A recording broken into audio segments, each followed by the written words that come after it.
सुटला 45 इकडं 1 नंबर तासावाला आणि पलीकडं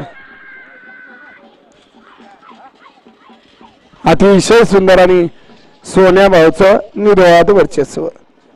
गट क्रमांक गाडी आली मागणं 45 निघाला. तास क्रमांक 4 वरून लावलीवर थैमान दररोज कांता सेट अवळे दररोज ही गाडी विजय झाली. विजेत्या गाडी मालकाचं सोन्याचं हार्दिक अभिनंदन.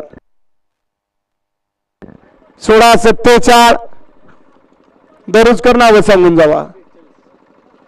तासात आलेल्या बाहेरनं 46 सुटतोय.